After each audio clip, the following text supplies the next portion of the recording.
Welcome to Your Family Dog, a podcast dedicated to helping families love living with dogs. Here are your hosts, Julie Fudge Smith and Colleen Pilar. Hi, welcome to Your Family Dog. I'm Colleen Pilar, and I'm here today with Julie Fudge Smith, as always. Today, we're going to be talking about why you might not want to walk your dog. We are big believers in the value of taking your dog out for a sniffari, regular events of walking through the neighborhood, but sometimes you might not want to walk your dog. So, Julie, what do you think about that? I think that seems very counterintuitive to most people, but there are really good reasons why you might not want to walk your dog.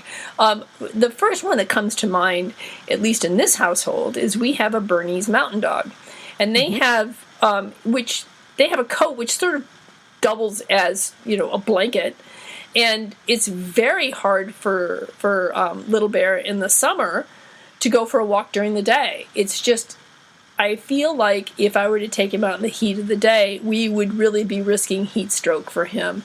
So His walks get limited and he gets more exercise.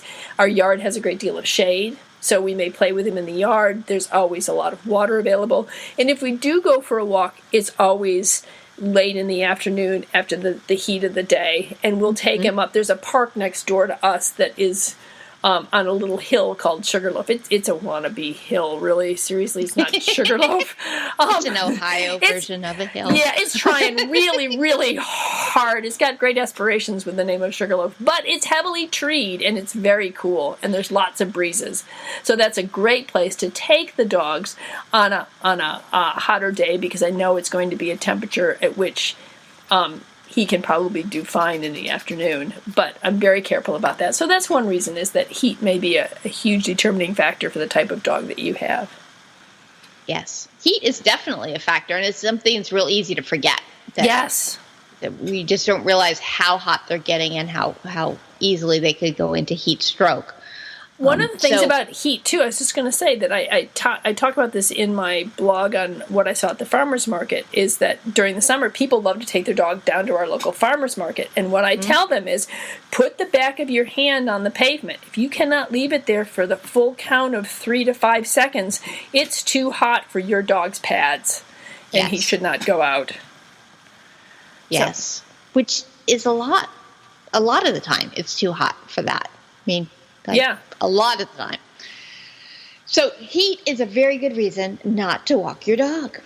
Another really good reason to not walk your dog is if there are any health or injury issues for your dog. Yes. That if your dog has any sort of problem where it's recovering from an injury, or it has a chronic health issue, hip dysplasia, something like that. Now, obviously, hip dysplasia has a range. There are plenty of dogs with hip dysplasia who go for walks, but there are plenty who don't.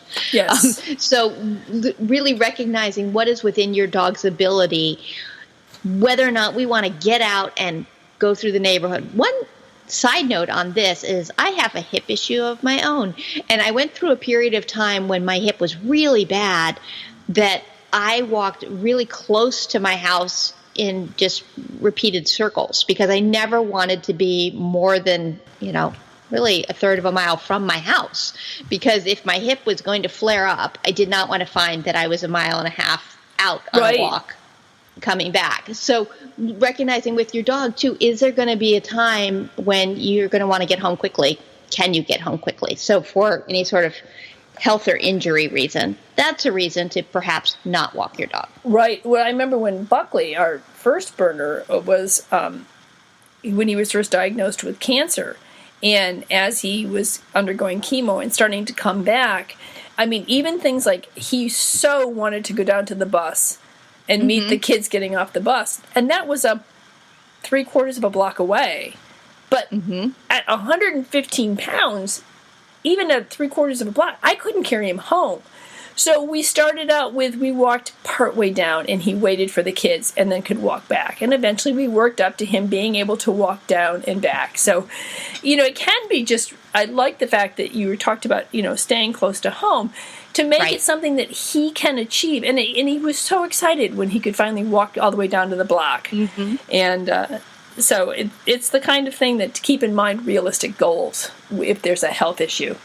And he probably got nearly as much joy out of being halfway to the bus stop and having kids meet him there. What he wanted was the opportunity to get out and see something and do something and have an experience. And for most dogs, that's the full walk. It's the full thing. But for a dog who's having a health issue, sometimes it really is that we're going to walk out and get the mail. Yay! And the dog goes, that was amazing. I hope it comes again tomorrow. I remember that when I had my foot surgery and I could finally, walk using crutches. It was like, this is really cool. Look, Brad, I can go down the hallway, The simple pleasures in life that we take for granted until they're taken away. That's right. Then we really recognize that some of these things really are wonderful. Yeah, so I think about it oftentimes now when I'm just running up and down the stairs, thinking to myself, I am not going to take this for granted anymore. I really appreciate the fact that I can walk up and down the stairs, and I'm not worried about my crutches slipping out from underneath me, or how am I going to get back up if I'm too tired. And right. So it works for people too. So what's another reason? So we have heat and we have health or recovering from an injury. Well, one really common reason that comes up with a lot of my clients is their own dog's reactivity is so extreme to people or other dogs or anything that moves that they have difficulty being out. And so in most cases, we try to manage the environment, and I used to sort of start class with welcome to the Midnight Dog Walkers Club, because pretty much there aren't too many people walking in the dark with their dog, and so it tends to be the reactive dog owners who are out there going, okay, here's our chance, we can get a little walk in. But if it's too hard for your dog and the dog isn't going to be successful, and you're going to have a terrible time and they're going to have a terrible time, then don't do it. Find other ways to give your dog mental and physical outlets while you work on the behavior. Right. So that's a really important piece, because we often feel bad. We often think like, oh, I'm a terrible person because I'm not walking my dog. But if it's not helping your dog, if it's making your dog worse or more anxious or more reactive, then let's not do that right now. Right. Let's have a time where we're not. And if you're wondering whether or not you should be out there with your reactive dog, or whether this is too much, or am I not doing enough, get yourself a trainer who can help you make some of those decisions. Because I had a client whose a little dog was playing at a dog park, and he was getting ready to leave, and out of the blue, just from nowhere, another dog came and attacked this little guy. And from that point on, his dog was highly reactive to other dogs because it was really scary. It came out of the blue and it hit me. So one of the things that we did to help Charlie become more accustomed to dogs is, this was when I still had 3 dogs, when I had Buckley, Hudson, and Bingley. And so I had my daughter and her boyfriend park the car with the 3 dogs. Oh, I'm so terrible at distance, Colleen. Probably close or far? Far. They parked far, but at least 2 blocks away. And then we had Charlie in the front yard. Charlie or Oscar, we worked with both of his dogs, and he was on a leash. And meanwhile, Warren and I had done a lot of work about getting the dog to turn when Warren would say his name. Happy, the dog would turn, and Warren would be animated, and so on and so forth. So we started out with getting one dog out at a time, and then standing in front of the car where they couldn't see, where Charlie couldn't see, and then Emma would walk out and walk back. And this was probably a block and a half away. Yeah. And then when Charlie would notice the dog, look back at Warren, get a treat.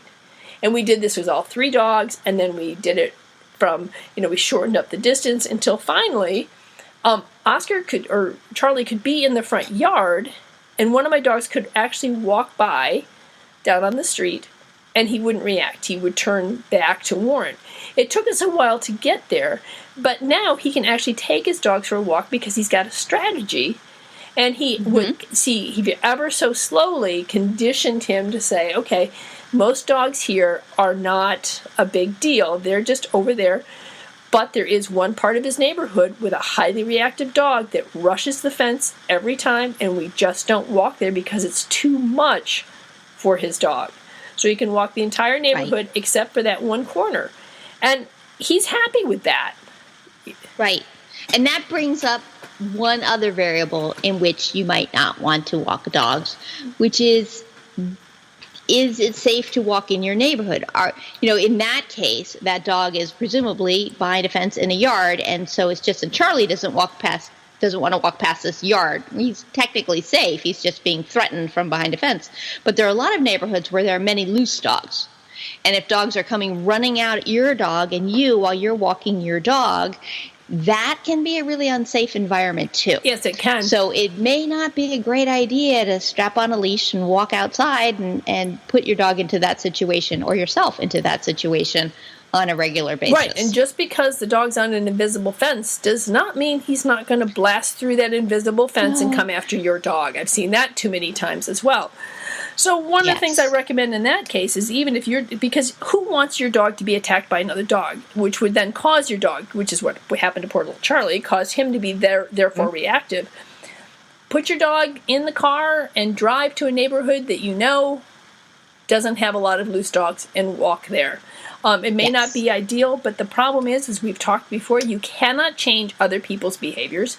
You cannot force them to lock their dogs up while your dog is taking a walk. So in that particular case, you have to be the one who moves to a more safe environment for your dog. And unfortunately, that's just the way it is at times. And it does definitely vary by neighborhood. I mean, there are certainly neighborhoods where it's just sort of, that's the way it is here. People let that happen. And there are neighborhoods and it's like, no, that never happens here. Right. I mean, if there's a loose dog, it's because something bad happened and we have to go catch the dog and see if we can breed his tag and get him home because you don't see loose dogs. So that then becomes and those neighborhoods could be very close together too. It's not like we're talking like, oh, in this state, this is how it is, and in that state, it's different. That's right. So if you live in Ohio, you don't have to go to Nebraska to walk your dog. There should be a neighborhood somewhere in Ohio where you can walk your dog. So, and one thing to look at for me when I'm talking to clients about it is look at the fences in the neighborhood, because I live in the Northern Virginia area, and some of the newer neighborhoods have these homeowners associations that have very strict rules on fencing because they don't want the yards to be unattractive. So they have fences that are really not dog safe. And that means a greater incidence of the electronic collars and invisible fences, and a greater incidence of, chicken wire and stuff behind a fence so the dogs are seeing everything go by and barking all the time about what they see. That's not the neighborhood we would want to walk any dog with special needs in. Correct. We would really prefer to find an older neighborhood where there's lots of ugly, unfriendly, serious fences that dogs are happily sleeping in their backyards and ignoring all the neighbors going by. Those are great. That's right. That's right. And, and ask your friends. Most of us who have dogs know dog people, and ask them, what's it like to walk in your neighborhood? The other thing that can be helpful, too, that I have found is that if I'm walking, sometimes it's helpful to walk with another dog. Sometimes just when I would have all three of my dogs, they seem to be less reactive because they would be turning to one another. Sometimes that doesn't work. Sometimes you take another dog along and it really increases reactivity. So, but for some dogs that works pretty well too. And I offer a class, and I don't know, this might be something that other people do, is called Walking Granville, which I've talked about before, where we get together and I teach people how to walk your dog through our little village with its own special little gauntlet in front of the ice cream store. Where everybody wants to go in the summer with their dog. So, ask if you're working with a trainer, you can learn to walk in class, but you can also hire a trainer to walk with you in a neighborhood and say, can you help me learn how to walk my neighborhood?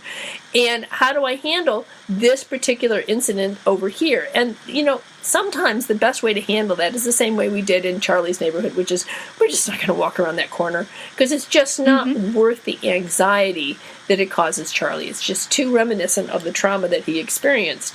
So there's plenty of other places to walk. So sometimes management is the best thing, but it's nice to know from a trainer, let's just manage this one. And if you have to do that, put a fistful of treats in his nose and let's scurry on by this dog. Yes. Yes. But and I think for many dogs, having a new place to walk is really exciting and interesting. But for any dog with any of these concerns, having a planned route where you know what to expect is very helpful, because we don't want the surprise of this is a bad spot or this is a good spot. So, I mean, I love the novelty of at every corner I decide left, right, or straight, whatever we want. It's all great.